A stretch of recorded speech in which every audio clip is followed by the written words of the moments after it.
Discover DTSI 100 এর problem হলো ring piston একদম সিজ করে আটকে গেছিল। তো রিং পিস্টন আটকে যাওয়ার কারণ আমরা দেখছি, এছাড়া কানেক্টিংয়ের মধ্যে ক্যাশ করে গেছে, আটকে গেছে এদিকে। তো আমরা মোবিল পাম্পটাকে খুলেছি, আমরা মোবিল পাম্পটা দেখব। মোবিল ঠিকমতো যদি সার্কুলার না হয় বা মোবিলের মধ্যে যদি ময়লা থাকে, তো এর কারণে কিন্তু ঠিকমতো মোবিল পায় না, যার কারণে কিন্তু এগুলো ঘটে। তো আমরা মোবিল পাম্পটাকে খুলে নেব। এছাড়া ring piston, valve, class plate, তো এগুলো আমরা লাগাতে যাচ্ছি। তো সিলিন্ডার এইভাবে সিজ করে আটকে গেছে, এইভাবে পিস্টনটা এখানে আটকে গেছিল আর গাড়ি চলতেছিল না। যাই হোক, আমরা খুলে নিয়েছি। তো এবারে আমরা মোবিল পাম্পটাকে খুলে নিচ্ছি, দেখি কি অবস্থা ভিতরে।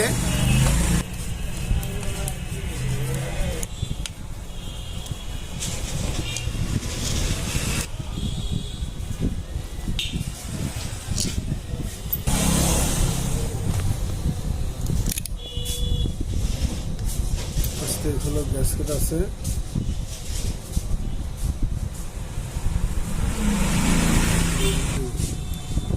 আমরা এবার মোবিল পাম্পের প্রিমিয়ামটাকে ভিতর থেকে বের করে নেব। কি অবস্থা দেখছি, আমি রাখো দেখি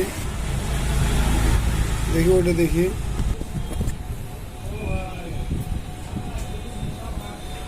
তো যাই হোক, ওয়াশ করে দিলেই হবে।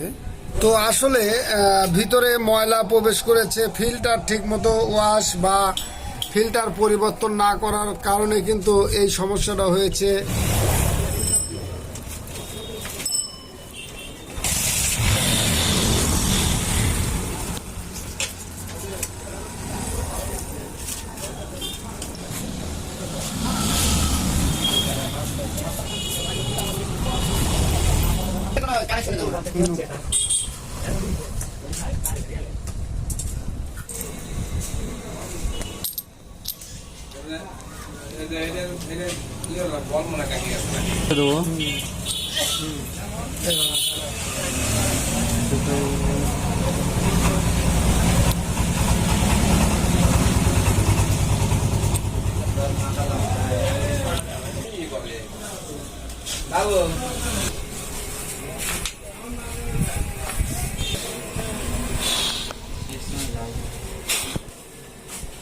তো আমরা মোবিল পাম্প প্রিমিয়াম নিচ দিয়ে আমরা কিভাবে কাজ করে সেটা দেখব।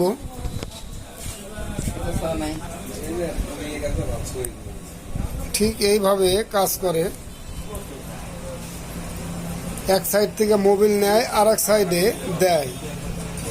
তো এতে যদি ঘুরতে অসুবিধা হয় বা ময়লা যায়, তাহলে কিন্তু সমস্যা হবে। তো এই জন্যই কিন্তু ডবল ফিল্টার, একটা মোবিল ডেন নাটের সঙ্গে আর একটা আছে ক্লাস সাইডে, ঠিক আছে। এই দুটো ফিল্টারই যেন পরিষ্কার থাকে, তাহলে কিন্তু মোবিল পাম্পের এই ভিতরে ময়লা যাবে না। তো আমরা এবার মোবিল পাম্পটাকে লাগাবো।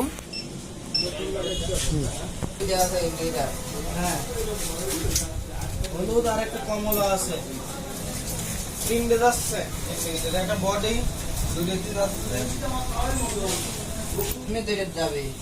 আমরা মোবিল পাম্পটাকে সুন্দরভাবে পরিষ্কার করে, সাইড পরিষ্কার করে আমরা মোবিল পাম্পটাকে লাগিয়ে দিলাম। এবারে আমরা ক্লাস প্লেট এবং রিং পিস্টন সাইডে যাব।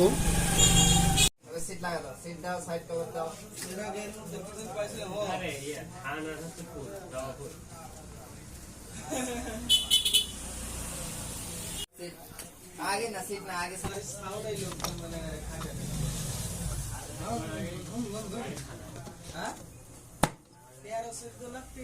ক্লাস সাইডের কাজ হয়ে গেল।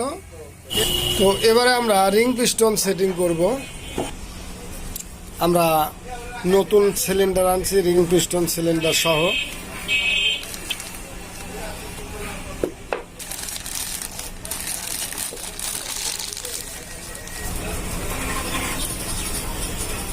এবার আমরা রিং পিস্টনটাকে সেটিং করব।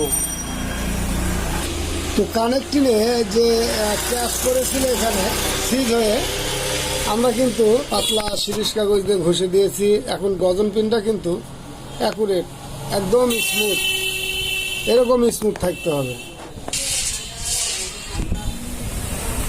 আমরা আগে আমাদের সুবিধার্থে আমরা আগে থেকে লাগিয়ে নিচ্ছি, এরপর আমরা লাইনার ঢোকাবো, রিংগুলো ভালোভাবে পরায় দিয়ে। তো আমরা লক লাগিয়ে দিলাম, ওপাশে লাগানো আছে। তো এটা কিন্তু খেয়াল করতে হয় যে লক দুটো ঠিক মতো আছে কিনা, এবং গজন পিনকে প্রেসার দিয়ে দেখতে হয় যে লকটা ছুটে যায় কিনা। ঠিক আছে, ঠিক আছে, ঠিক আছে। ওকে, ওই মিলে দেয়। ঠিক আছে, হ্যাঁ, আমার দিন। ঠিক আছে। আচ্ছা আচ্ছা।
হলে এর মধ্যে আমরা চিকন স্ক্রুড্রাইভার দিয়েছি। আমরা এই জিনিসটা দেখে নেব। পিস্টন টপে এখন ঠিক এরকম পিস্টন টপে আছে, টাইমিং মার্কটা অ্যাকুরেট আছে এ পাশে এবং টি উপরে। এই যে টি টপ মার্ক উপরে, ঠিক আছে। এই দুটো আমরা কিন্তু ভালোভাবে লক্ষ্য করব এবং পিস্টনটা যেন টপে থাকে অর্থাৎ উপরে থাকে, এটা আমরা যেন দেখে নিই। যেহেতু আমরা ক্লাস সাইড লাগিয়ে দিয়েছি, এর জন্য কিন্তু আমাকে এই স্ক্রুড্রাইভার দিয়ে দেখে নিতে হচ্ছে যে পিস্টনটা টপে আছে কিনা। এটা হলো পিস্টনের টপ।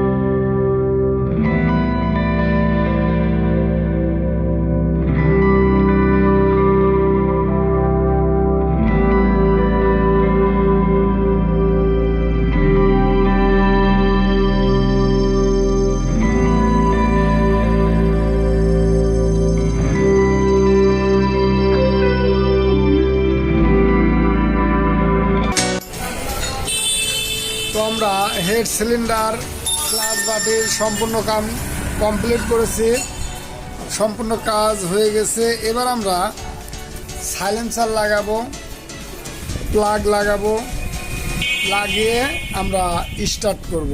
তো আমাদের সাইলেন্সার পাইপ কিকার এবং ইঞ্জিনের সকল কিছু লাগানো কমপ্লিট হয়ে গেছে। এবার আমরা গাড়ি স্টার্ট দেব। এছাড়া আমরা আয়নাও লাগিয়ে দিয়েছি, আয়না ছিল না। স্টার্ট দেব।